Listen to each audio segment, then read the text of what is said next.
Chapter 1. The Private Diary of an Ordinary Teenager. My name is Mia Thermopolis, and this is my diary. Some things about my life are very ordinary. I'm 14 years old, and I live in New York City. I live in an apartment in Greenwich Village, on the west side of the city. I live with my mom, Helen, and my cat, Fat Louie. My mom is an artist. She paints pictures. I'm a freshman, a ninth grade student at Albert Einstein High School. My friends Tina Hakeem Baba, Shamika Taylor, Ling Su, and Lily Moskovitz are also in the ninth grade. Lily is my best friend. Other things about my life aren't ordinary at all. Last month, I heard some amazing news. I'm not just an ordinary teenager. I'm also a princess. I'm the Princess of Genovia. Genovia is a small country in Europe, near the border of France and Italy. My dad, Philippe Rinaldo, is the Prince of Genovia, and I'm his heir. When he dies, I'll become the ruler of Genovia. Every day after school finishes, I have princess classes with my dad's mother, Grand-mère. Grand-mère is the Dowager Princess of Genovia. She is teaching me to be a princess. Grand-mère wears purple clothes and she smokes cigarettes all the time. She speaks French and wears lots of makeup. She is scary. Everyone is frightened of her. My mom and dad never got married, but they're still friends. Mom is dating my algebra teacher, Mr. Frank Giannini. She's going out with him. I'm happy for her. I like Mr. Giannini, but I don't like algebra. I'm flunking algebra. I fail every algebra test, so I have extra algebra classes. Sometimes Lily's brother, Michael, helps me with my algebra. I've got a crush on Michael. I love him, but he doesn't know about my feelings. I'd like to go out on a date with Michael. Monday, October 20th, 8 a.m. I've just had a big shock. I was eating breakfast when my mom came into the kitchen. She had just come out of the bathroom. Her face was very pale, and her hair looked terrible. "Are you sick, Mom?" I asked her. "Do you have a headache? Do you want some aspirin?" No, thanks," said my mom. Her voice was really weird. It sounded strange. I was very worried. "What's the problem, Mom?" I asked. "What's wrong?" "Mia, I'm pregnant," said my mom in a shocked voice. Suddenly, her eyes were full of tears, but she was smiling. "I'm going to have a baby." I can't believe it. My mom is having a baby, and its father is Mr. Giannini, my algebra teacher. My mom and dad weren't married when I was born. 14.5 years ago, Mom and Dad fell out of love with each other. My mom didn't want to marry my dad, so she became a single parent. She looked after me without anyone's help. I live with Mom in America, and my dad lives in Genovia. My dad sends us money each month. Why wasn't Mom more careful? She is an adult, but sometimes she behaves like a teenager. She doesn't think carefully, and now she's going to be a single parent again. My problems. 1. I'm the tallest girl in the freshman class. 2. I'm a freak. I look strange. I'm very thin and I have huge feet. 3. Last month, my mom started dating my algebra teacher. 4.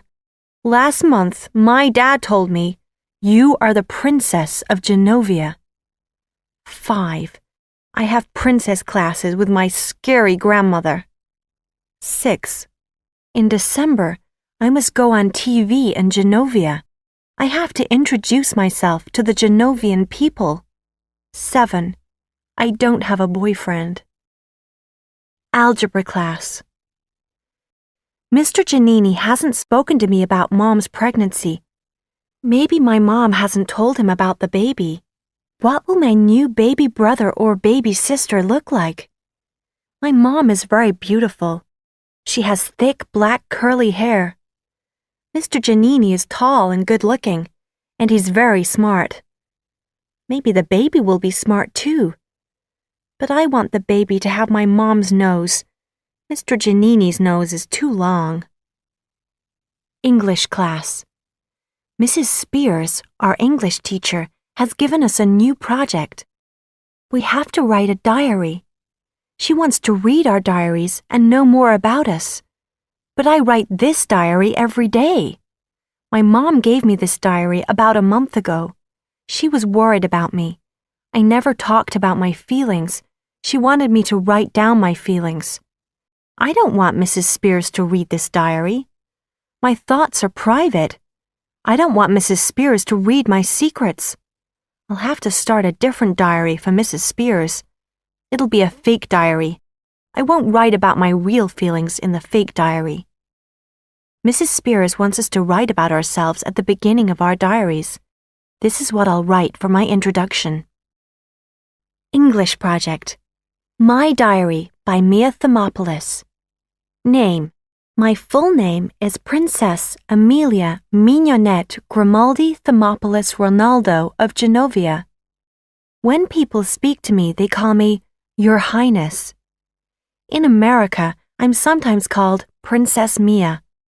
A month ago, everyone called me Mia or Amelia Thermopolis. My friends call me Mia. Age, 14.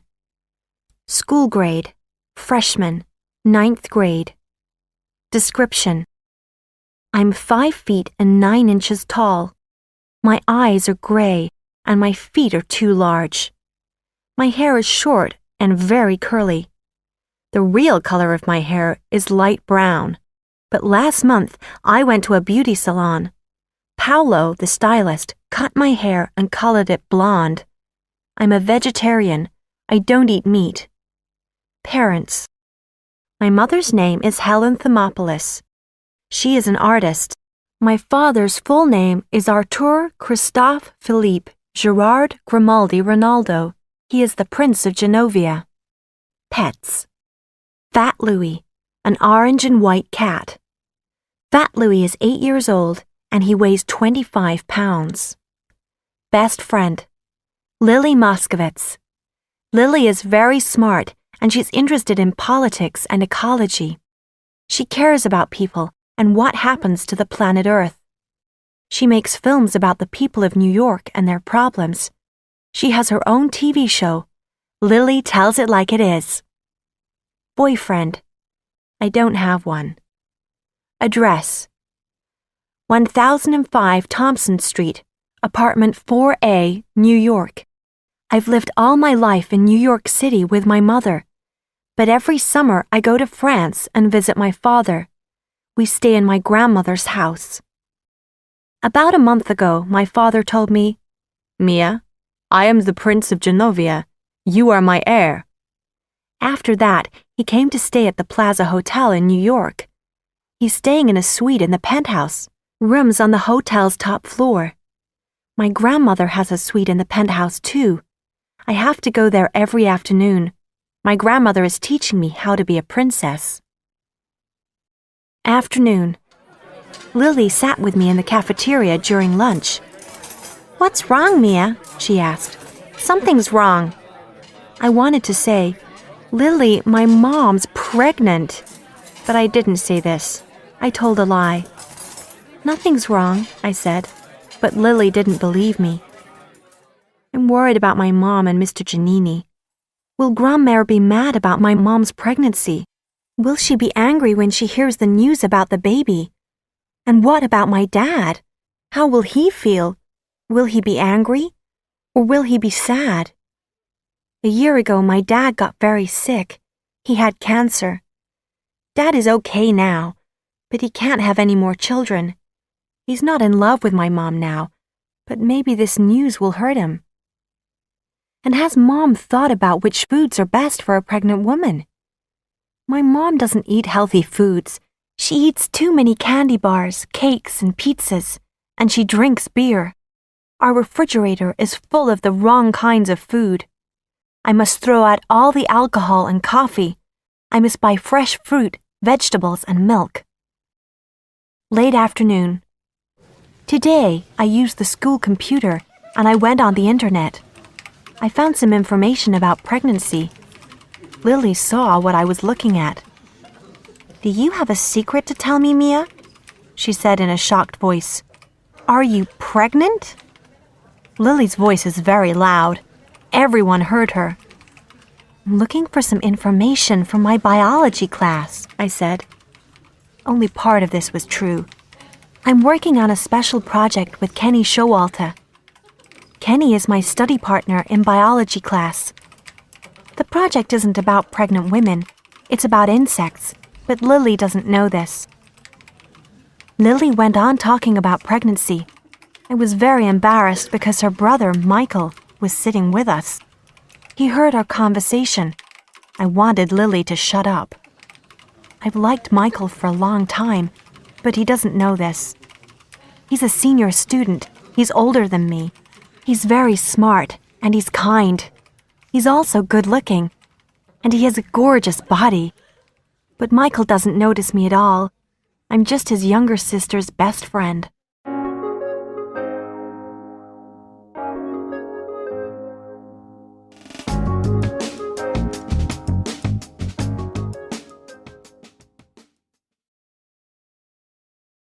Chapter 2. Grandma's Surprise. Monday, October 20th, after school. When I got home, there was a phone message on the answering machine. Grandma had called while we were out. "My plans have changed," she said in her message. "I was going away for a few days, but now I have decided to stay in New York. Call me back immediately, Amelia. I have a surprise for you." What is Grandma's surprise? It's something horrible, I'm sure. I'm not going to call her back. If she calls again, I'll tell a lie. I'll say, "I didn't get your message. The answering machine didn't work properly." Early evening. Grandma called again. "Come and have dinner with me and your father tonight at the Plaza Hotel," she said. "I'll tell you about your surprise then." My mom has invited Mr. Giannini to our apartment this evening. She's going to tell him about the baby. I will go to the plaza and have dinner with Dad and Grandma. Late evening, 11 p.m. I now know all about Grandma's surprise, and I don't like it. I'm going to be on a TV show called 24/7. Lots of people in America watch this show every week. 24/7 is very popular. Grandma spoke to the people who work on the show. She made an arrangement with them. I'm going to be interviewed by Beverly Bellerive. Beverly is going to ask me questions about being a princess. The interview will be filmed next Saturday. I don't want to be on the 24/7 show. But Grandma won't listen to me. "You have to tell everybody about Genovia," she said. "Then lots of tourists will go there. This will be very good for Genovia." "Your grandmother is right, Mia," said my dad. Then he started asking questions about the interviewer, Beverly Bellerive. "Didn't she win the Miss America beauty competition in 1991? He said. "Is she dating anyone?"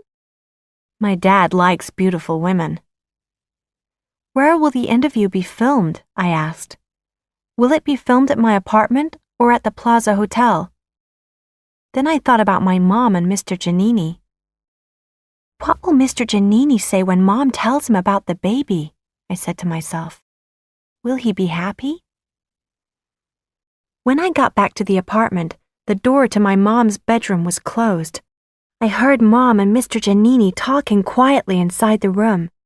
I want Mr. Giannini to be pleased about the baby. He's the best guy that my mother has ever dated. I went into my bedroom and switched on my computer. There was an email message from Michael Moskowitz. He wanted to talk to me. Michael likes working on computers. He is a member of the computer club at school. He writes an online magazine called Crackhead. Michael and I often use our computers to send instant messages to each other. We have conversations in an internet chat room. We use different names when we chat to each other. I use the name FT Louie. It means Fat Louie. It's the name of my cat. Michael uses the name Crack King, a criminal who sells drugs. Michael is always making clever jokes. This was our conversation. Crack King. At school today, you were weird. What's wrong with you? FT Louie. Nothing is wrong. I'm fine. Crack King. You weren't listening when I was helping you with your algebra problems. FT Louie. Yes, I was. I heard everything that you said. But I wasn't telling Michael the truth. There is something wrong. I have a problem and I can't talk to him about it. I have a crush on Michael Moskovitz. When I'm close to Michael, I can't think clearly. He makes me feel happy and excited. I have to stop writing now. My mom is outside my room. She's knocking at the door. Very late. My mom just came into my bedroom and she was crying. Why are you crying? I asked. Isn't Mr. Giannini pleased about the baby? What did he say? I'm crying because I'm so happy, she replied. Then she pulled me into the living room. Mr. Giannini was standing there. We want you to hear our news first, said my mom. We're getting married. Then she put her arms around me and held me tightly. Mr. Giannini hugged me too.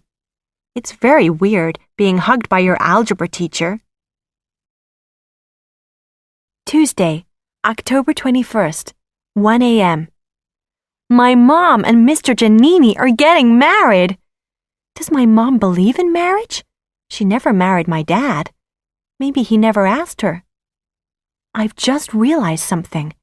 If my mom marries Mr. Giannini, he'll live with us. He'll live here in this apartment. I'll have to eat breakfast every morning with my algebra teacher. 9 a.m. When I woke up this morning, my throat was painful. I felt ill and I couldn't talk properly.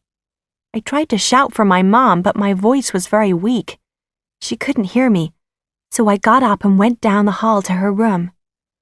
Mom, I'm sick, I whispered. I can't go to school today. Please will you call the school, and please tell Lars. Tell him, don't come with a limousine, and call Lily. Lars is my driver and bodyguard. His job is to protect me because I'm a princess. He drives me to school every day in my dad's limousine. We always pick up Lily and take her to school too. Late morning. My mom usually goes to her art studio to paint, but today she stayed at home and looked after me. She made me cups of tea and special food. At 10 o'clock, Mom put a thermometer in my mouth. She took my temperature. She wanted to find out if my body heat was normal. After a minute, she took the thermometer out of my mouth and looked at it. Your temperature is 99.0 degrees, she said. It is 0.6 degrees higher than normal. Then she touched my face. Your skin is hot. You have a fever. Stay in bed and rest. My temperature, 11:45 a.m., 99.2 degrees Fahrenheit. 12:14 p.m., 99.1 degrees Fahrenheit. 1:27 p.m., 98.6 degrees Fahrenheit. 2:05 p.m., 99.0 degrees Fahrenheit.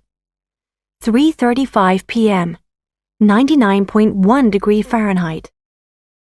Maybe my temperature won't be normal by Saturday. Then I can't be interviewed by Beverly Bellerive. Great! Evening. Grandmère called a short time ago.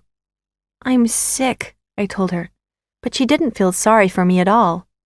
If I'm still sick on Saturday, I won't be able to do the interview, I said. Of course you will, said Grandmère. A princess must do her duties for her people, even if she is sick. Wednesday, October 22nd. When I woke up, my temperature was 102 degrees Fahrenheit. My mom called my dad. She asked him to take me to my doctor. So Lars and my dad came to the apartment in the limousine. We had to sit in the doctor's reception for about 10 minutes before the doctor examined me. My dad spent the 10 minutes talking to the doctor's pretty receptionist. The doctor looked inside my throat and felt my neck. "You have a throat infection," he said. Then he wrote a prescription for some medicine. "Take this," he said, giving me the piece of paper. "Go to a drugstore and buy this medicine. You must take the medicine 4 times each day. When your temperature is normal, you can go to school." As soon as I got home, I took some of the medicine. Then I went to bed. My temperature, 5:20 p.m., 99.3 degrees Fahrenheit.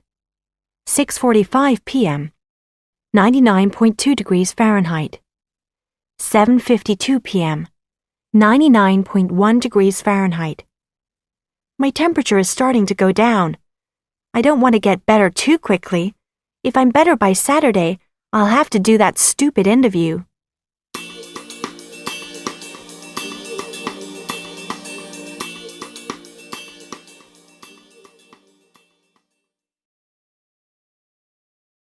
Chapter 3.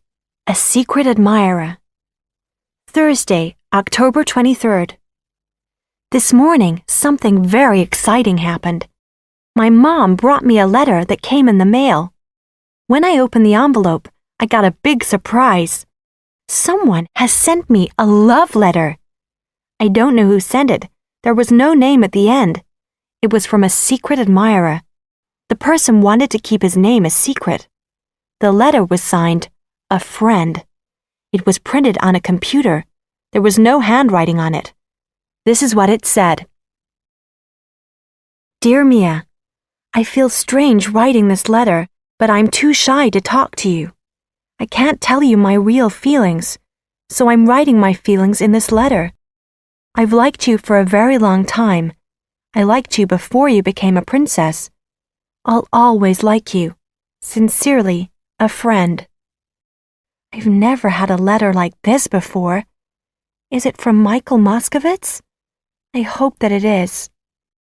But Michael sees me nearly every day, and he's never spoken to me about his feelings.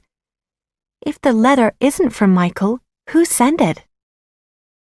I want to call Lily, Tina, and Shamika and tell them about the letter, but they are in school. I can't be sick now. I have to get well immediately.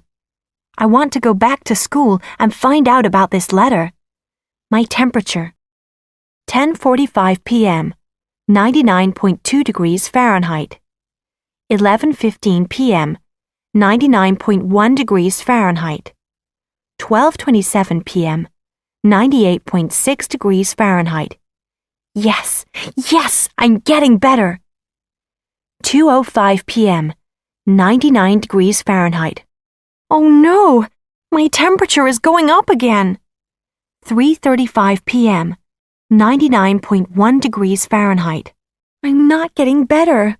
Why is this happening to me? Late afternoon. Lily came to the apartment after school. She bought some homework for me. I didn't tell Lily about the letter. I won't tell anyone. The love letter is very private. Maybe Michael did write it. If he wrote it, he won't want everyone to know about it. Lily sat on my bed and we watched a movie on TV. The movie was about a handsome boy who fell in love with a girl. Later, the boy found out that the girl was a princess. Her story was just like mine. But the girl in the movie couldn't marry the handsome boy. Her father had arranged for her to marry a prince. Maybe my dad has arranged a royal marriage for me too, I said to Lily. So I can't fall in love with a handsome actor or your brother Michael. I'll have to marry someone like Prince William and live in Britain. Lily looked at me. Then she went into the living room. My father was sitting there reading a newspaper. He was looking after me for a few hours. My mom wasn't in the apartment. She didn't want to tell Dad about her marriage to Mr. Giannini or her pregnancy. She had gone shopping. "Mr. Ronaldo," I heard Lily say, "is Mia secretly engaged to be married? Is she going to be married to a prince or a millionaire?" "No, of course not," said my dad. Lily came back into my bedroom. "You're worried about falling in love with an actor. I understand that," she said. "But why did you talk about love and my brother Michael?" Immediately, I realized my mistake. I don't want Lily to know my feelings about her brother. I didn't answer her question. Evening. After dinner, I switched on my computer and read my email. Lots of my friends had sent me messages. There was a message from Tina Hakim Baba. "Get well soon," she said. Another friend, Shamika, sent me an invitation to her party. Michael had sent a message too. It was a little film with a cat in it, a cat like Fat Louie. The cat was dancing, and it was really cute. Michael had signed the message, "Love, Michael." Did Michael send me the love letter on Thursday? Is he the shy friend? I don't know. The word love wasn't in that letter. The sender of the letter, a friend, used the word liked, and he signed it sincerely. Then I saw another email. I didn't recognize the email address. It was from someone using the name Joe Crocs. Who is Joe Crocs? Is he the person who sent the love letter? Is he my secret admirer? Is he the boy who likes me? This was the message. Joe Crocs, I hope to see you in class today. Then I heard about your throat infection. Are you feeling better? Did you get my letter? Get well soon. Your friend. Joe Crocs is my secret admirer. But who is he? He wanted to see me in class, so we must take a class together. But there is no one in any of my classes with the name Joe. Maybe Joe Crocs isn't his real name. I looked at the name and thought for a few minutes. Then I understood. Joe Crocs. Joe C. Rocks. Josie Rocks. Josie Rocks. Josie is the name of my favorite character, Josie, in the TV show Josie and the Pussycats. Josie Rocks means Josie is cool. This person is saying Josie is cool. This person must know me well. I replied immediately. F.T. Louie. Dear friend, I got your letter. Thank you very much. Who are you? I won't tell anyone. Please tell me. I'll keep your secret. I waited for about half an hour, but Josie Rocks didn't write back. Friday, October 24th. Algebra class. I am better. My temperature is normal now, so I went to school. Lars drove me in the limousine, and we picked up Lily outside her apartment. Michael was with her. When we got to school, Michael walked with me to my class. I felt very happy. Lily's boyfriend, Boris Pelkowski, meets her outside school every morning and walks with her to class. Afternoon. My list of things to do. 1. Stop thinking so much about Josie Rocks. 2. Stop thinking so much about Michael Moskowitz. 3. Stop thinking about my mom and her pregnancy. 4. Stop thinking about my TV interview tomorrow. 5. Stop thinking about grammaire. 6. Stop biting my fingernails. 7. Work harder in my algebra class. Evening. Homework. English project. I have to write in my school diary. I have to write 200 words with the title, Describe a Special Experience That Changed Your Life. What can I write about? A month ago, my father told me who I was. I'm a princess. I'm heir to the throne of Genovia. My life changed then. Maybe I'll write about that. Kenny Showalter, my partner in biology class, had a very special experience last year. Last summer, Kenny visited India with his family. While he was there, he got very sick. He nearly died. That experience changed me, said Kenny. Now I want to help people who are sick and dying. I've never had any experiences like that. My experiences aren't special at all.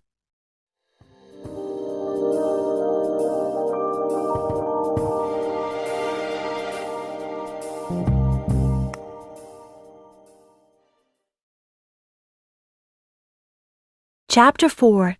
Me and My Big Mouth. Saturday, October 25th, Grandmare's Suite, the Plaza Hotel. As I waited to start my interview with Beverly Bellerive, I felt weak and ill. My throat hurt and my body was hot. Maybe I didn't feel well because I was nervous. 24/7 is a very popular TV show. My interview is going to be shown on Monday night. People in about 22 million homes all over America will watch it. When I got to the Plaza Hotel, my dad was in my grandmother's suite. He started talking about Mr. Giannini. Mia, is your algebra teacher living in your apartment? He asked. I didn't know what to say. Mr. Giannini isn't living in our apartment. Not really, but he will be living there soon. No, I said. Dad looked happy when he heard that. But will he be happy when he finds out about Mom's marriage to Mr. Giannini? Will he be happy about Mom's baby? The interviewer, Beverly Bellerive, arrived at the suite. She's very smart and very beautiful. My dad likes her very much. He smiled a lot when he talked to her. She smiled too. Lots of women like my dad. He's rich, and he looks like Captain Jean-Luc Picard in the TV show Star Trek: The Next Generation. 7 p.m. In the limousine. I'm feeling much worse. The interview was awful. I made a really bad mistake. My dad and Grandmère watched while Beverly Bellerive interviewed me. At first, everything went really well, but then I said a stupid thing. And because of this, my dad knows about Mom and Mr. Giannini. I didn't want this to happen. I was just so nervous. Beverly was nice to me, but I couldn't think clearly, and my answers were too long. We talked for about an hour. Then Beverly said, Mia, didn't you have some exciting news recently? I was very surprised. She was asking me about the baby and the wedding, I thought. Oh, yes, I said quickly. I'm very excited. I've always wanted to be a big sister, but my mom and her boyfriend don't want a big wedding. They just want a small, quiet wedding. Me and my big mouth. The words just came out. I spoke before I thought about the question. My dad was drinking a glass of water. He dropped the glass. Grandmère started making strange noises. Suddenly, I realized what I'd said. Oh no, I thought. I've said the wrong thing. Beverly wasn't talking about my mom. She didn't know about my mom's marriage to Mr. Giannini, and she didn't know about the baby. Beverly was talking about my work at school. I'd got a very good grade in my last algebra test. My dad put his hands on his head. His face was pale. He looked shocked. What will my mom say when she finds out? Don't worry, Mia, my dad said. I'll explain to your mother what happened. It wasn't your fault. I don't know what I said in the rest of the interview. I don't remember what other questions Beverly Bellerive asked me. I'm not jealous of Mr. Giannini, my dad said to me later. I'm pleased for your mother. She and Mr. Giannini will be very happy. He said that, but I don't believe him.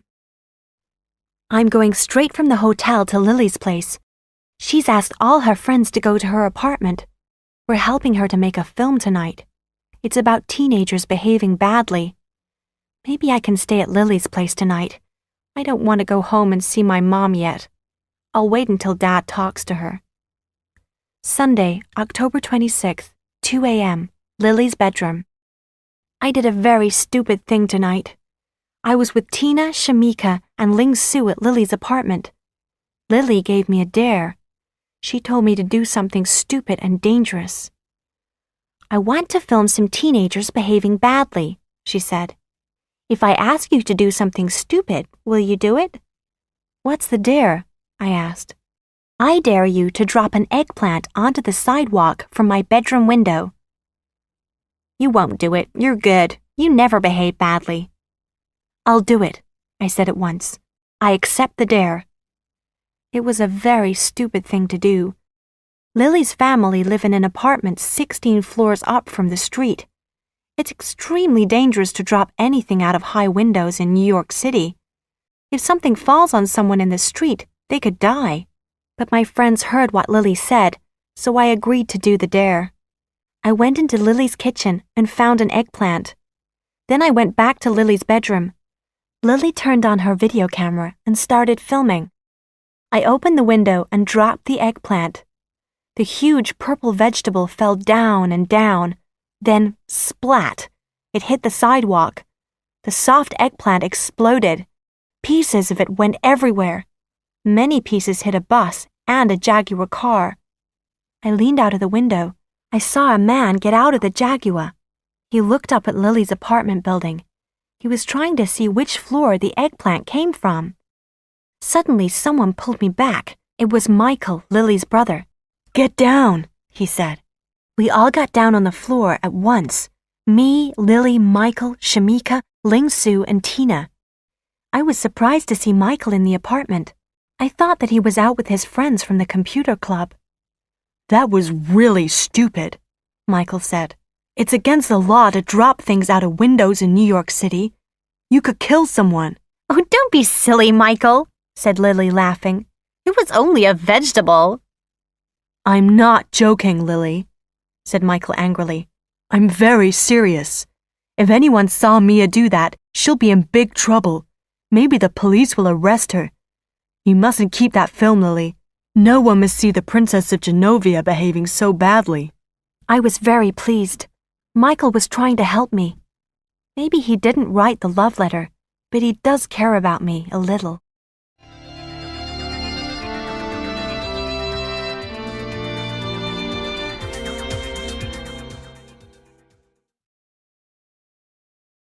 Chapter 5. Wedding Plans. Sunday, October 26th, 7 p.m. I was worried. I told the secret about my mom and Mr. Giannini. I didn't want to leave the Muscovitz's apartment this morning. I always feel relaxed and comfortable at Lily's place. Lily and her family are ordinary people with normal problems. But my family is weird, and our problems are always difficult. I was surprised when I got home. My mom was happy to see me. "Don't worry, Mia," she said. "Your dad's talked to me about the TV interview. Everything's okay. I understand." We sat down and made plans for her wedding. My mom wants to get married near the time of Halloween. Then Lily called. "You've done an interview for 24/7 and it's being shown on Monday," she said. "Why didn't you tell me?" "How do you know about this?" I asked in surprise. "There are TV commercials advertising it," said Lily. "They're saying Princess Mia, America's royal princess, has been interviewed by Beverly Bellerive." "Why didn't you tell me?" Lily asked again. "I didn't think that it was important," I said. "You didn't think that an interview with Beverly Bellerive was important?" said Lily. "Beverly Bellerive is America's top TV journalist. She's great." "Oh," I said. "She just seemed like a nice lady." 9 p.m. I've had another email from Josie Rocks. Josie Rocks. "Hi, Mia. I just saw the TV commercial for your interview. You look great. I'm sorry, but I can't tell you my real name. Now stop reading your email messages. You must start your algebra homework. Your friend." I wrote back immediately. "F.T. Louie. Who are you?" Josie Rocks didn't reply. How does he know about my algebra homework? Michael knows about my algebra homework. Is he Josie Rocks? I want Michael to be Josie Rocks. Monday, October 27th. Lots of people at school saw the commercials for my interview. Everyone is going to watch 24/7 tonight. Tomorrow they'll all know about my mom and Mr. Giannini. What am I going to do? What did I say in the interview? What other things did Beverly and I talk about? Did I say other stupid things? I talked about the interview with my friend, Tina Hakim Baba. Before Tina was born, Her mother was a model in Britain. She did a lot of TV interviews. The TV company always sent my mom a videotape of the interview before they showed the film on TV, said Tina. This was a good idea. So at lunchtime I called my dad at the Plaza Hotel. I asked him to get a videotape of my interview from Beverly Bellerive. I'll ask her now, said my dad. He spoke to someone in his hotel room. Then I heard Beverly's voice on the phone.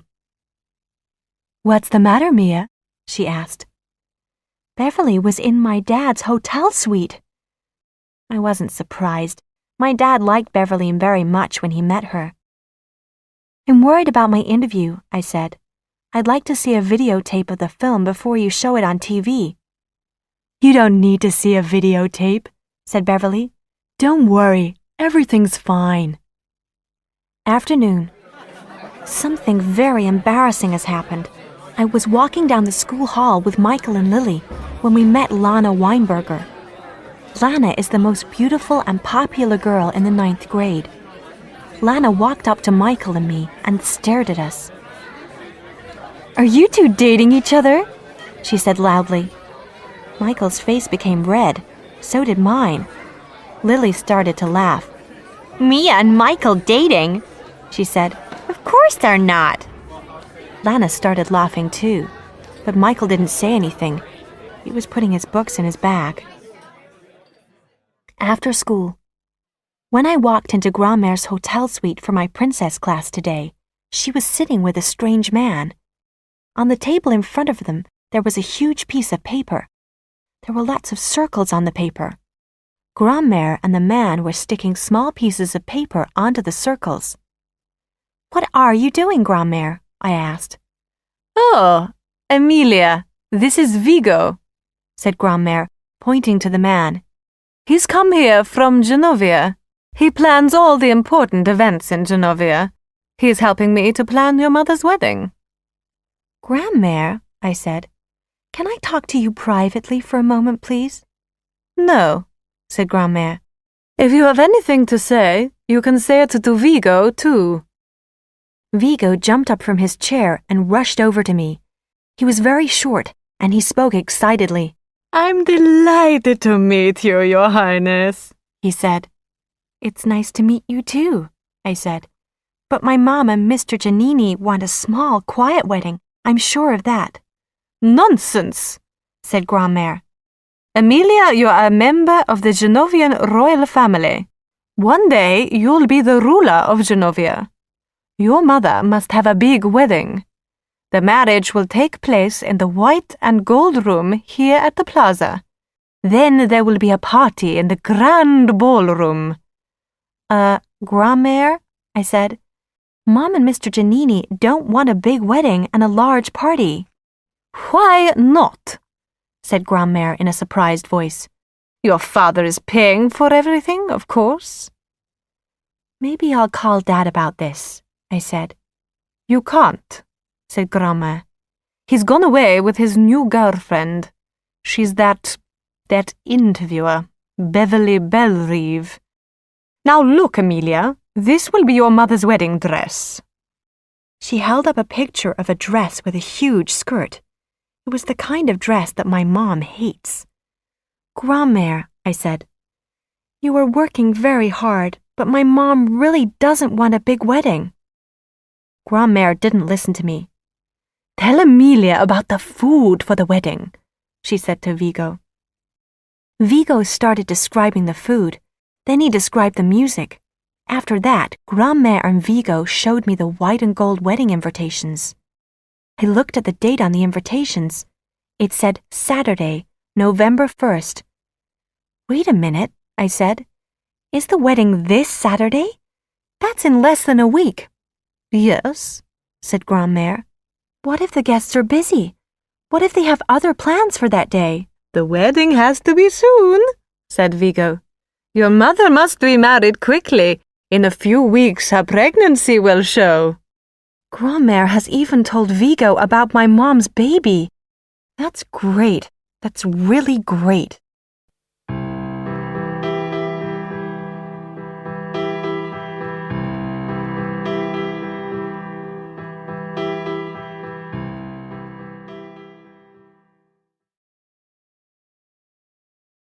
Chapter 6. The Interview.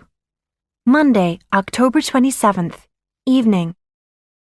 When I got home, I didn't tell my mom about Grandma's plans for the wedding. My mom was in the bathroom. She was feeling sick because she was pregnant.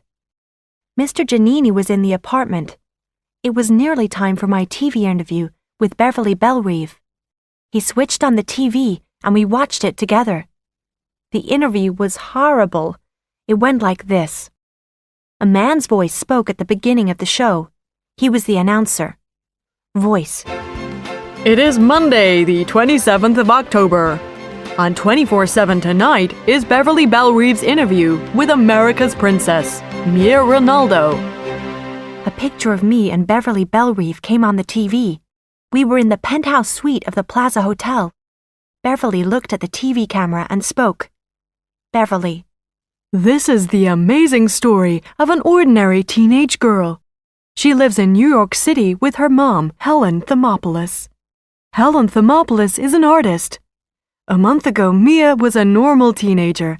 Her life was filled with ordinary teenage things like homework and friends.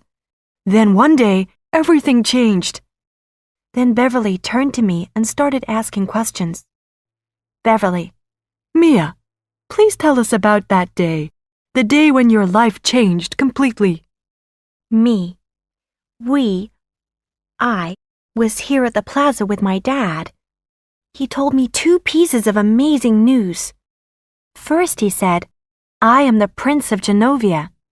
Then he said, you are the Princess of Genovia and my heir. When I die, you'll become the ruler of Genovia. Beverly. How did you feel about that news? Me.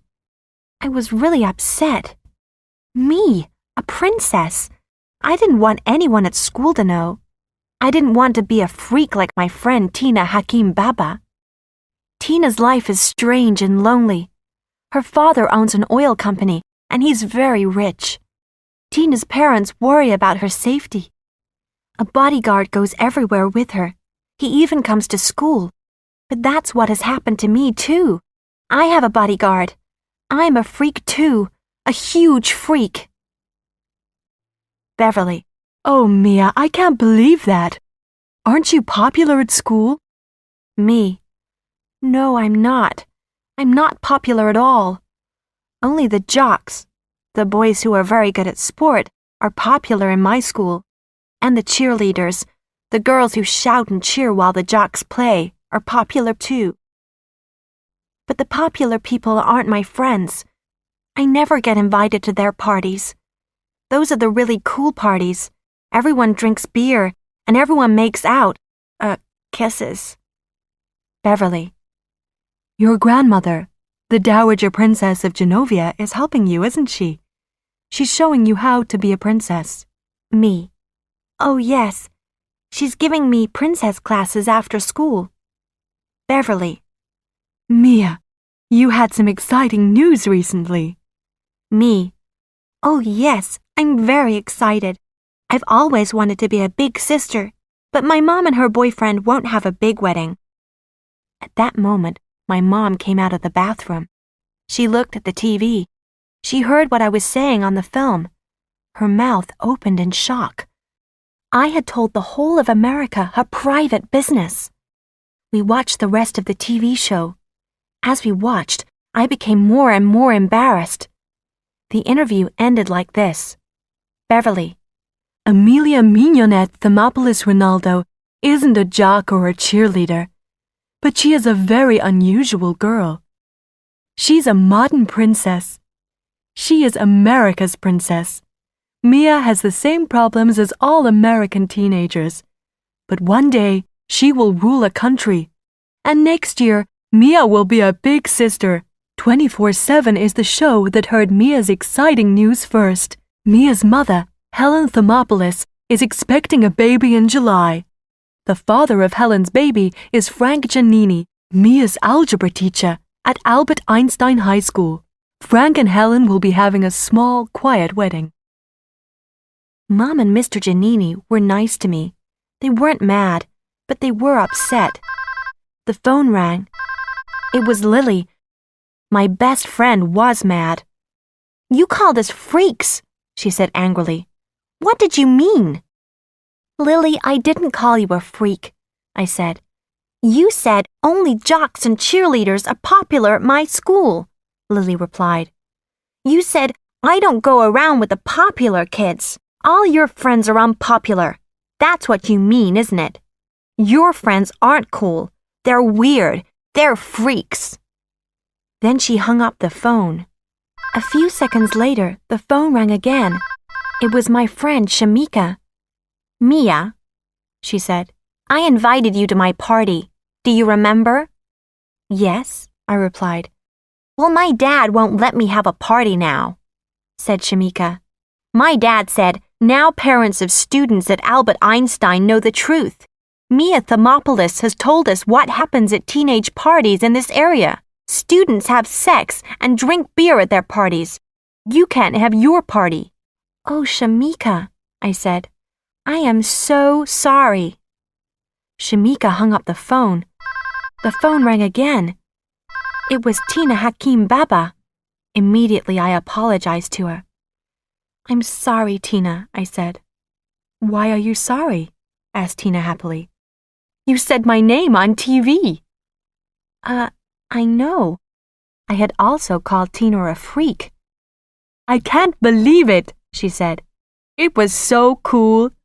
It's the most exciting thing that has ever happened to me. You aren't mad at me? I said. Did your dad see the interview too? Yes, said Tina. He's very pleased. Now everyone knows about my bodyguard, Wahim. He protects me everywhere I go. Tina hung up. The phone rang for the fourth time. It was Grandmère. Well, she said. That was terrible, wasn't it? I'm sorry, Grandmère, I said.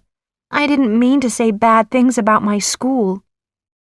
But Grandmère wasn't talking about my high school. That Bellerive woman didn't show any pictures of Genovia, she said. We need more tourists to come to our country. Maybe I'll have to go to another school now, I said. But Grandmère wasn't listening to me. Suddenly she hung up the phone. Mia, my mom said, the interview wasn't that bad. You told the truth about the jocks and the cheerleaders. I went into my room and switched on my computer. I'd received a message from Michael Moskovitz. We had this chat room conversation. Crack King. Hi, I just saw you on TV. You were very good. F.T. Louis. It was terrible. Crack King. Well, you told the truth. F.T. Louis. But Mom and Mr. Giannini are upset, and Lily and Shamika are mad at me now. Crack King. Don't worry about Lily. She's jealous because more people watched your interview than her TV show. What are you doing on Saturday night? I read the last line of his message again. Was Michael Moskovitz asking me out on a date? F.T. Louis. I don't know. Why? Crack King. Well, Saturday is the day after Halloween. I'm going to a movie theater with some friends. We're going to see the Rocky Horror Picture Show. It's a really funny movie. Everyone is going to celebrate Halloween. We'll all wear scary costumes and crazy makeup. Do you want to come? Okay. Michael wasn't asking me out alone with him, but it will be nice to go out with him and his friends. Then I remembered my mom's wedding. F.T. Louis. Can I give you my answer later? Maybe I'm doing something with my family on Saturday night. I'll speak to you later. Crack King. Sure, okay.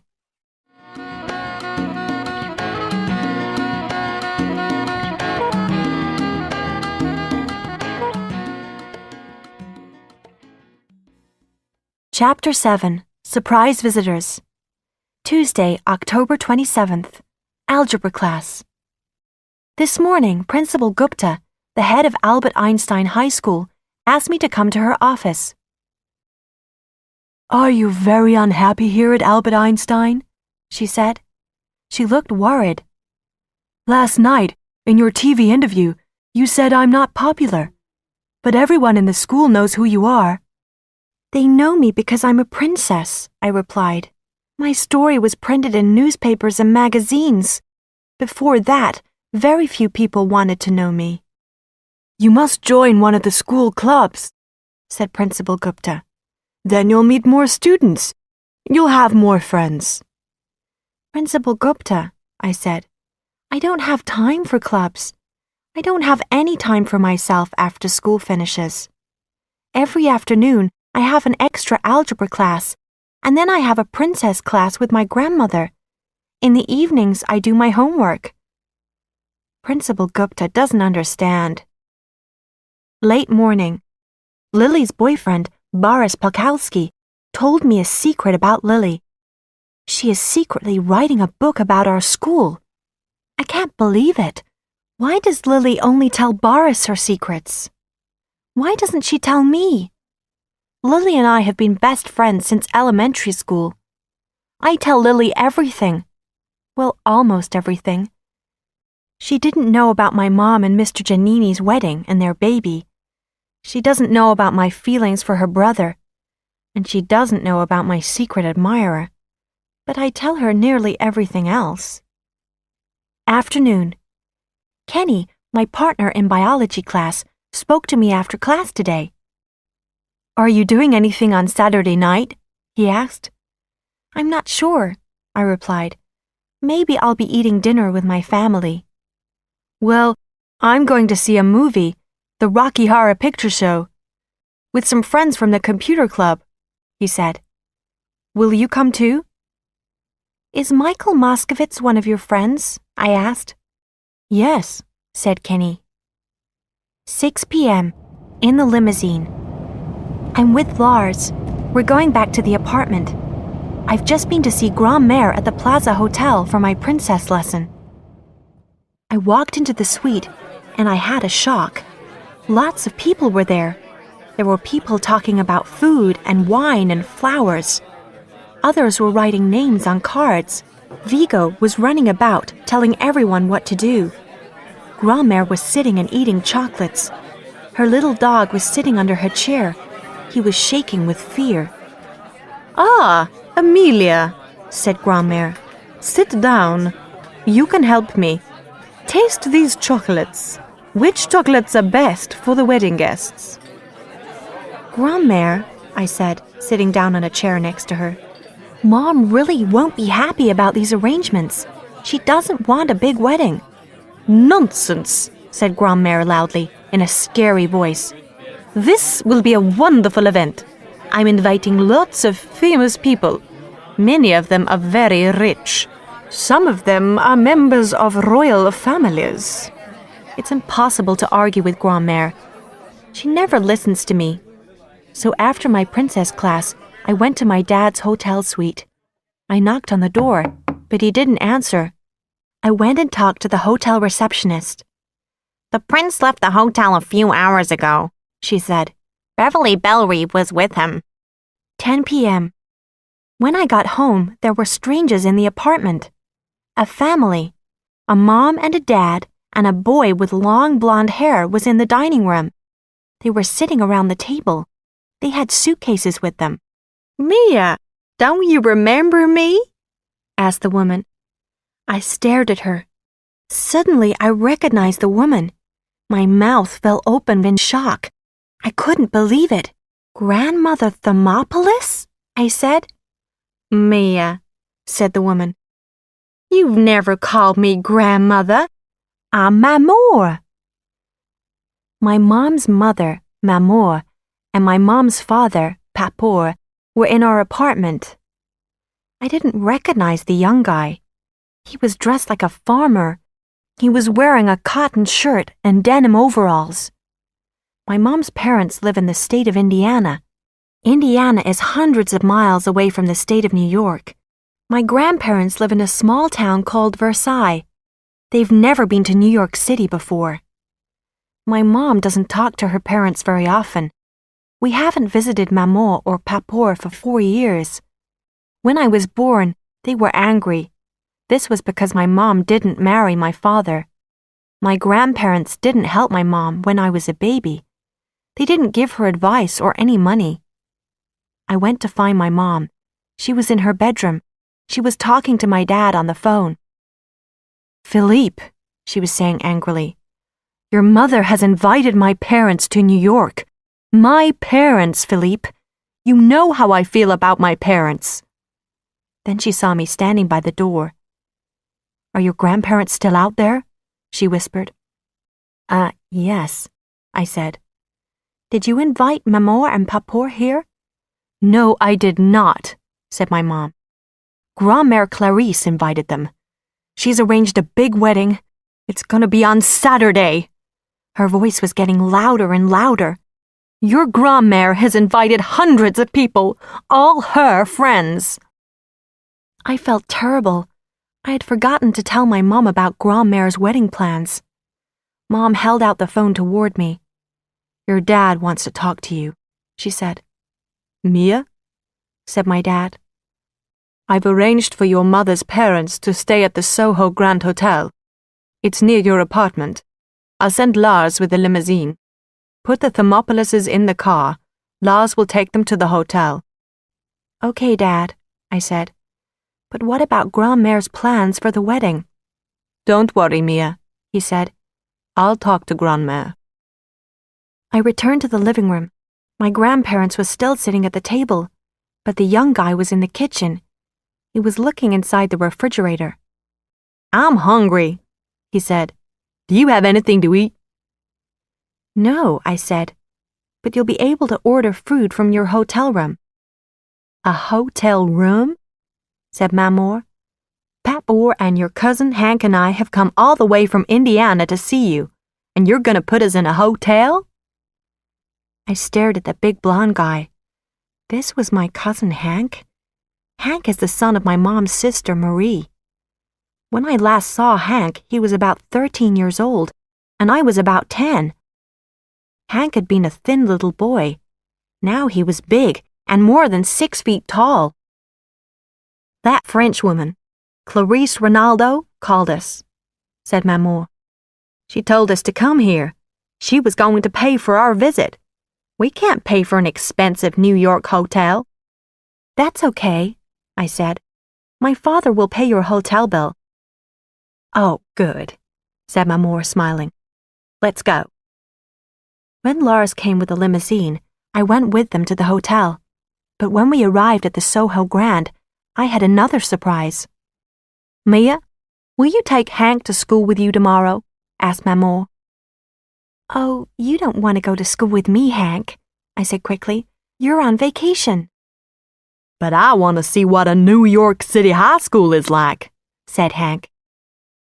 When he said New York, Hank pronounced the words New York. People from Indiana don't speak like people who live in New York. They have a different accent.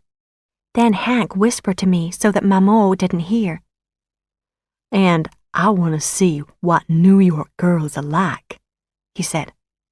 So I had to say okay. When I got home, Mom was lying on her bed. She was reading a magazine. Her eyes were red from crying. "Oh, Mia," she said. "Come here and let me hug you. I'm sorry. I'm a terrible person. Grand-mère Clarisse has made me angry and upset. She's planned everything. She's arranged when I will be married. She's chosen the place for my wedding. She's invited the guests. And Grand-mère asked my parents to come to New York. They've come all the way from Indiana to see me, but I didn't want to speak to them. I didn't want them to stay here. I sent them to a hotel. But I didn't think about your feelings." I felt sorry for my mom. Pregnancy should be a happy time. All this is Grand-mère's fault. She's made my mom unhappy. 11 p.m. Josie Rocks has sent me another email. Josie Rocks. Dear Mia, I saw you on TV last night. You looked beautiful. Don't worry about your problems with some people at school. You're really great. That's what most of us think. Your friend. I wrote back immediately. F.T. Louie. Dear friend, Thank you very much. Please tell me who you are. I won't tell anyone, I promise. Mia. My secret admirer hasn't written back yet.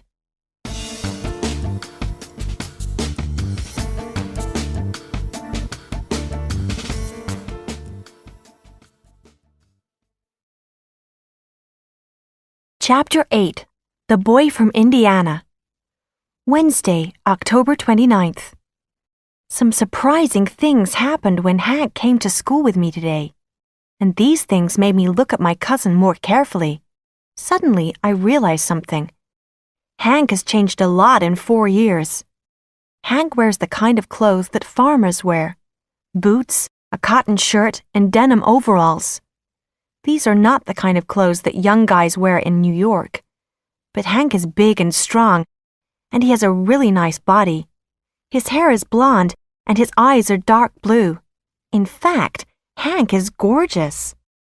All the girls stared at him as he walked through the school hall. "Who is that sexy guy?" they asked me. When Lana Weinberger first saw Hank, her eyes opened wide with surprise. "Who's your friend?" she asked me. "He's not my friend, he's my cousin," I replied. "Well, you can be my friend," Lana said to Hank. "Thanks," replied Hank. He looked down at Lana and smiled. But the biggest surprise of all was Lily. When she saw Hank, her mouth fell open and she couldn't speak. She just stared at him. Afternoon. I don't believe what has happened today. Lily and Hank have disappeared. Nobody knows where they are. Lily's boyfriend Boris is really worried. At lunch, Lily asked Hank lots of questions about his life in Indiana. "Do you have a girlfriend?" she asked. "No, I don't," said Hank. "I was dating a girl called Amber, but we broke up 2 weeks ago." Then Lily started telling Hank about New York. "You'll be bored here in school with Mia," she said. "Go visit some places in the city. There are lots of exciting things to see." Since lunch, nobody has seen Lily or Hank. Lily will be in a lot of trouble. She's run away with Hank, and she's missing her classes. Now I have to tell my grandparents. Their grandson has disappeared. What will Mamour and Papour say? Algebra class. I told Laws, my bodyguard, what has happened. "Lily and Hank have disappeared. They've run away together," I said. "I'll call the police." "No, wait," Lars said. Then he spoke to Mr. Giannini. Mr. Giannini agreed with Lars. "Lily is quite sensible," my algebra teacher said. "She'll look after Hank." But I'm really worried. Have Lily and Hank fallen in love with each other? Hank isn't very smart, but perhaps Lily doesn't care about this. He is very good-looking. 7 p.m. Hank and Lily are okay. They're safe. Hank got back to the Soho Grand Hotel at about 5 o'clock. Lily got back to her apartment at about the same time. "We've been walking around the city," they said. I don't believe them, but I have more important things to worry about. When I went to the Plaza Hotel for my princess class with Grandmère, my dad was outside her door. He was looking nervous. "Mia," he said, "I have some bad news. Grandmère has already sent out the wedding invitations." "What?" I said. "Don't worry," said my dad. "I'll take care of everything." My dad is a good man, but Grandmère is stronger than him. He won't be able to stop her. I walked into Grandmère's suite. The royal wedding planner, Vigo, was with her. "Lots of famous people have accepted our invitations," said Vigo proudly. "It'll be the biggest, most important wedding in New York this year." I didn't say anything. I was thinking about Mom. She was going to be shocked when she saw hundreds of famous people at her wedding. None of them are her friends. "Your dress for the wedding has arrived," said Vigo. And suddenly he pulled a dress from a box. "What do you think?" I've never seen such a beautiful dress. It was pink with a huge skirt. As soon as I saw that dress, I wanted it. I wanted it more than anything in the world. And then I remembered. This dress was for my mom's wedding, the big wedding that Grand-mère had planned. I felt terrible. I'm a bad daughter. I can't wear the dress. My mom doesn't want a big wedding. I don't want this big wedding to happen. Only Grand-mère wants this wedding. It is a beautiful dress, I thought. I want Michael or Josie Rocks to see me wearing it. I'll look like a real princess in this dress.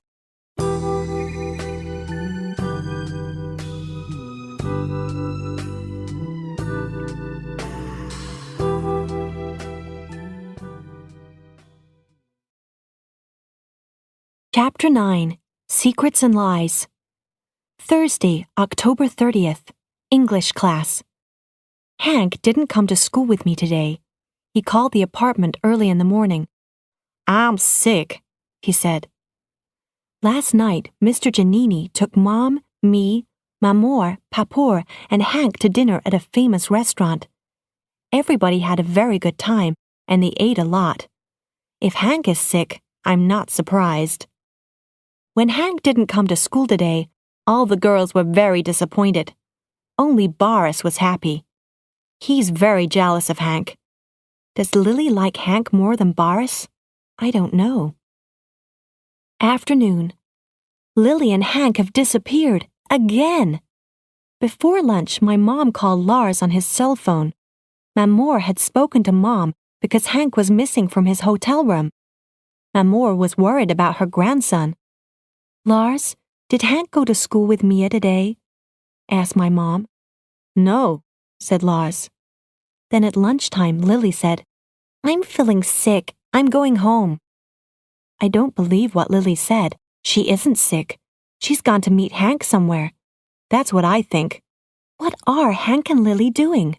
Do they love each other? Are they having sex? 7 p.m. In the limousine. I've just had another shock. Now I'm in the limousine with Lars. He's driving me to my apartment. When I went to Grand-mère's suite today, Mamour was there. Mamour and Grand-mère were sitting on couches and drinking tea. They were talking about someone. Vigo was speaking on the phone. He was making more arrangements for the wedding. "She was always very stubborn," Mamour was saying. "She never takes advice or listens to anyone." "I am not stubborn," I said. "Don't enter the room in that rude way, Amelia," said Grand-mère. She spoke in French. "Come here and say hello to me properly." I went and kissed Grand-mère on both of her cheeks. Then I kissed Mamour on both of her cheeks, too. Mamour laughed and said, "We don't say hello like that in Indiana." "Now, Shirley," Grand-mère said to Maman in English. "What were we talking about?" "Helen is being difficult about this wedding, and I'm not surprised," said Maman. "But Papour and I are very happy. Frank Giannini is very nice." So they weren't talking about me. They were talking about my mom. They're arranging this wedding together. "Surely we both agree," said Grand-mère. "This wedding will take place. It must take place." "Oh, certainly, Your Highness," said Maman. "But Grand-mère," I said, "Mom doesn't want—" "Vigo!" shouted Grand-mère. "Bring those shoes for the princess. She'll wear them with her new pink dress on Saturday." Vigo came toward me with a pair of pink shoes. They were the same color as my dress. They were the prettiest shoes that I've ever seen. "Aren't they lovely?" said Vigo. "Put them on." The beautiful shoes fit me perfectly. "It's sad," said Grand-mère. "Your mother doesn't want this wedding. We'll have to send the shoes back to the store." "Can I keep them for another time?" I asked. "Oh, no," said Grand-mère quickly. "You can only wear pink shoes at a wedding." I'm worried. My dad promised to stop this wedding, but he hasn't done anything. He won't be able to stop Grandmère. She has arranged for a limousine to come to our apartment on Saturday. The driver will pick up me, Mom, and Mr. Giannini. Will my mom refuse to get into the car on November 1st? 9 p.m. Mr. Giannini has moved into our apartment. He brought with him a table with a football game on it and a TV. The football table is great. I've already played 9 games. You can call me Frank now, Mia, he said. But it's very difficult for me to call Mr. Giannini Frank. He's my algebra teacher. I asked my mom about the wedding on Saturday, but she just smiled. Don't worry about that, Mia, she said. Mom didn't say anything more. She didn't want to talk about the wedding, so I called Lily. Her phone line was busy, so I sent her an instant message on the internet. When Lily and I chat online, Lily uses the name WMN Rule. It means women are cool. FT Louie. Where did you and Hank go to today? WMN Rule. I'm not going to tell you. It's a secret. FT Louie. Lily, I'm worried about you. You missed classes today, and Boris was upset too. WMN Rule. Well, Boris has to trust me, and you must trust me too, Mia. Suddenly, I received a new message from Josie Rocks. Josie Rocks.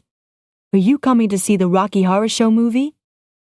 Josie Rocks is going to the Rocky Horror movie on Saturday. Michael is going to the Rocky Horror movie too.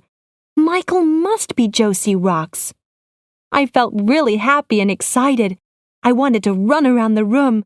I wanted to scream and laugh at the same time. I wrote back immediately. FT Louie. Yes, I want to come to the movie.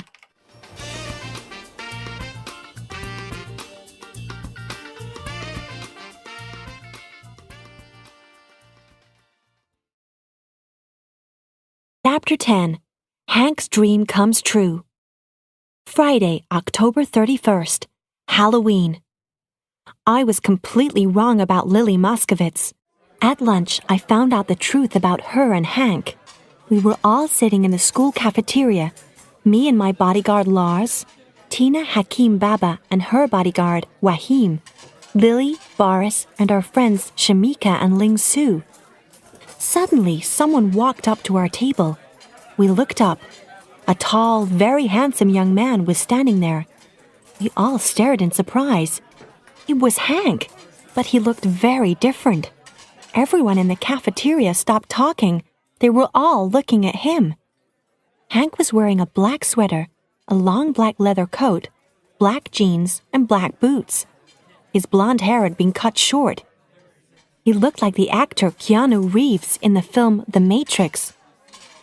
Hello, Mia, said my cousin sitting down beside me. Hank's clothes were different, but his voice was different too. It was deeper. He didn't pronounce words like a person from Indiana. He no longer had an Indiana accent. So, Lily said to him, what happened? Well, Hank said in his new, deep voice. I have to thank you, Lily. I got the job. I'm going to be a model. A famous fashion company wants me to model underwear. Pictures of me will soon be in magazines and on TV. He smiled a huge smile. Mia, he said, turning to me, your friend has done something that no one has ever done for me in my life. What had Lily done? When I was a young boy, I had a dream about being a model, said Hank. I wanted to be a fashion model, but everyone laughed at me. When I told Lily about my dream, she helped me. Now my dream has come true. I'm going to be a model. I'm going to be rich and famous. I only helped you a little, Hank, said Lily. I told you where to go, and I told you who to meet. You did the rest yourself. Suddenly, Hank stood up and pulled Lily to her feet. Then he kissed her for a long time. Everyone stared at them. When Hank let Lily go, she sat down slowly. I'm never going back to Versailles with Maman and Papour, Hank said to me. Please tell them that. Then he turned and he started to walk out of the cafeteria. But just as Hank reached the door, Boris stood up. He grabbed Hank's arm. Hey, you, Boris said. Lily is my girl, not yours. Two boys were arguing because of Lily. It was very romantic. I want a boy to call me his girl. I want Michael to call me his girl. Then Boris hit Hank in the face, but Boris hurt his own hand. He didn't hurt Hank. Afternoon. I used Lars's cell phone to call Mamour and Papour at their hotel. Mamour answered the call. It's me, I said. I'm calling with news about Hank. Where is he? Shouted Mamour. Mamour, I said. Hank is okay. He's going to be a model. He's got a contract with one of the best modeling agencies in New York. He's going to model underwear. He's going to be very famous. Underwear? Mamour shouted. My grandson is going to model underwear? Mia, tell Hank to call me right now. He is in big trouble. Okay, Mamour, I said. Is the wedding still going to take place tomorrow? Did you talk to my mom? Of course, said Mamour. Everything is ready. Really? I said. I was very surprised. Has Mom agreed to the plans? Will she be at the gold and white room at the plaza on Saturday? Yeah, she'll be there, said Mamour. I hung up the phone. I felt sad and a little disappointed. I was sad for Mom because she didn't want a big wedding.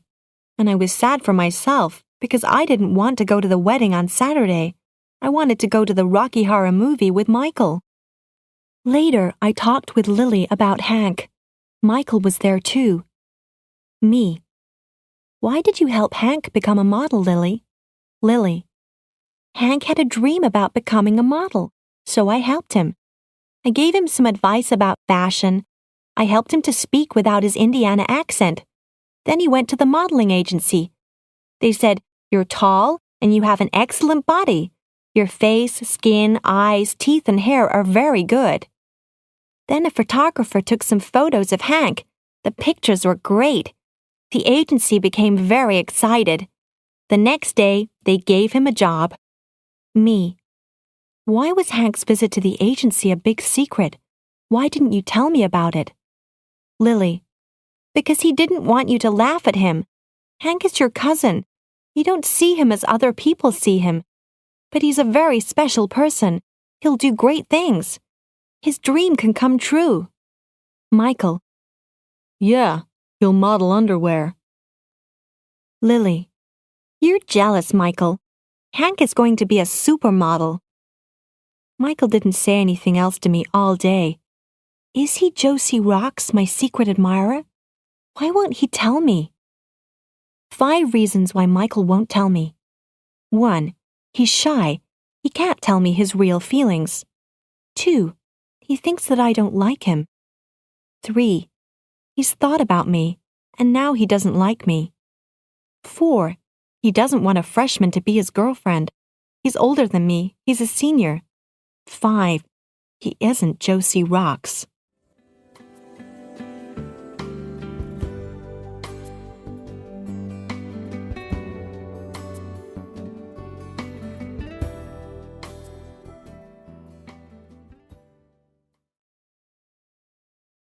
Chapter 11. My Mom's Wedding Day. Saturday, November 1st, 7 p.m. The Plaza Hotel. It's been a very strange day. When I woke up this morning, the apartment was very quiet. I went to my mom's bedroom and knocked on the door, but nobody answered. So I opened the door and went inside. No one was there. A few minutes later, the phone rang.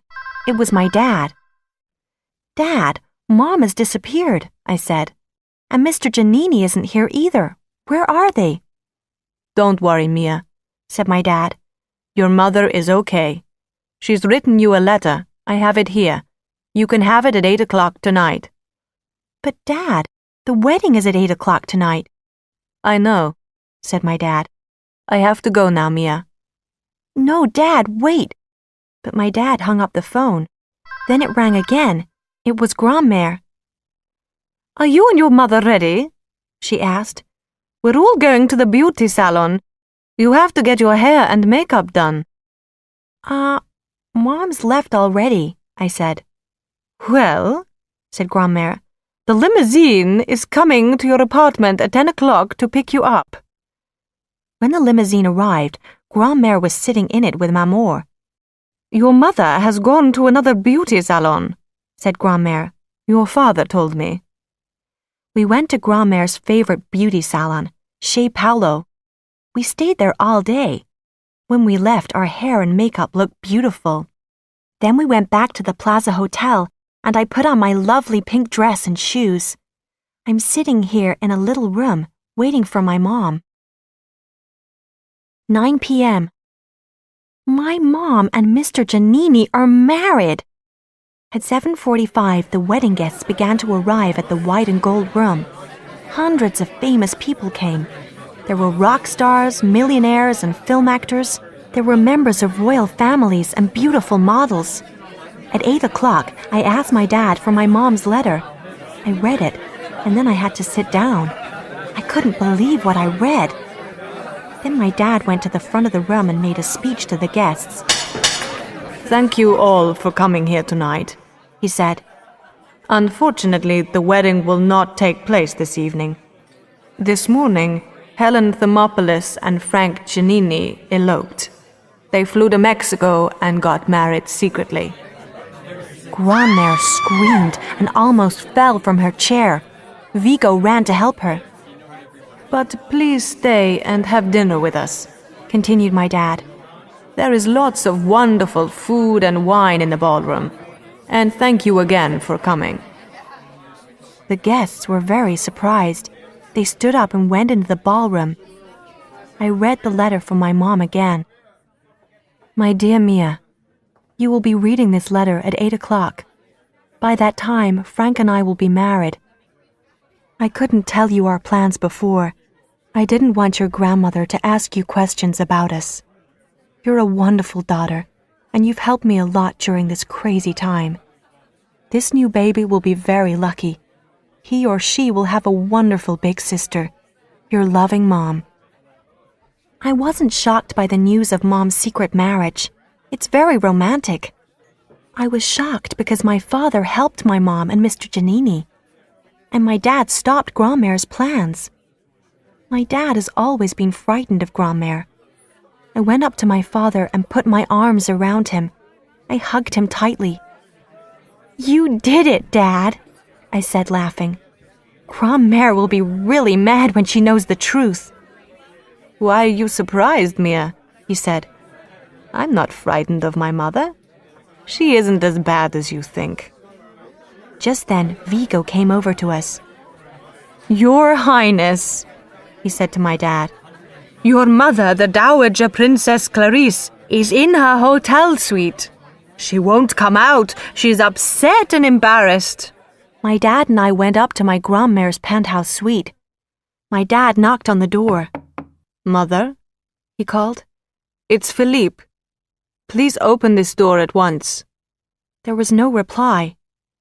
Dad, I said quietly, let me speak to her. Grandmère, it's me, Mia, I called through the door. Mom and Mr. Giannini eloped, and I'm really sorry, but Mom didn't want this big wedding, I told you that. Still there was no reply. Grandmère, I said, you're not behaving like a princess. A princess must always be brave, even if things go wrong. You taught me that. A princess must never hide her face. Come down to the ballroom. Come to the party and speak to your guests. Suddenly the door opened and Grandmère came out. She was wearing a purple dress and she had jewels in her hair. Of course I'm going back to the party, she said. I had to put on more makeup. That's why I came up here. I looked at my dad and my dad looked at me. Of course, Grandmère, I said. Then Grandmère did a surprising thing. She held my arm. Then I held my dad's arm. The three of us stood in the hallway, joined together. It was a very special moment. Sunday, November 2nd, 2 p.m. Everybody had a very good time at the party. Later in the evening, Hank arrived. Mamour and Papour were pleased to see him, and so were all the girls. He looked gorgeous. He even asked Grandmère to dance. At 10 o'clock, Lars's cell phone rang. It was my mom calling from Mexico. She and Mr. Giannini were drinking champagne on a beach. She was really happy. I talked to her quietly because I didn't want Grandmère to hear. A few minutes later, my dad came up to me. Mia, don't you want to meet your friends tonight? He asked. I hadn't forgotten about the Rocky Horror movie, but I remembered Grandmère's words to me in princess classes. Your family is more important than your friends, she had said. But now Grandmère was happy. She had forgotten about me. She was dancing with a famous film actor. Yes, I said to my dad. I do want to meet my friends. Well, you can go, he said. Lars drove me to the Rocky Horror movie theater. When we got there, we drove up and down the street looking for my friends. Suddenly, I saw Lily. Boris and Michael were with her. Kenny Showalter and Michael's other friends from the computer club were there too. They were all dressed in weird costumes. They looked like characters from horror films and ghost stories. I got out of the car and ran toward them. Michael stared at me. I don't have a horror costume, I said, looking down at my dress. I'm sorry. You look really, he said. Then he stopped. What was he going to say? Didn't I look okay? Did my dress look stupid? We sat and watched the movie. I was sitting in a seat between Michael and Kenny. Lars sat behind me. Michael didn't say much. Kenny tried to talk to me, but I was only thinking about Michael. I sat beside him in the dark, and it was wonderful. The movie lasted for 2 hours, and it was really good. Afterwards, we went to a cafe called Round the Clock. I sat between Michael and Kenny. Everyone talked very loudly. Suddenly, Kenny whispered something in my ear. Have you had any interesting mail lately? He asked. Then I realized the truth. Michael wasn't Josie Rocks. Kenny was my secret admirer. Kenny is a really nice boy and I like him, but he isn't as sexy and attractive as Michael Moskowitz. I looked at Kenny and I tried to smile. Oh, Kenny, I said. Are you Josie Rocks? Yes, said Kenny. Will you come on a date with me, Mia? I was very disappointed. Kenny is a good friend, but do I want him to be my boyfriend? No, I'm in love with Michael, but I didn't want to hurt Kenny's feelings. I spoke kindly and quietly to him. Okay, Kenny, I said. I'll go out with you. Kenny smiled and put his arm around my shoulders. Michael saw Kenny putting his arm around me and smiling. Suddenly, Michael stood up. There was a weird expression on his face.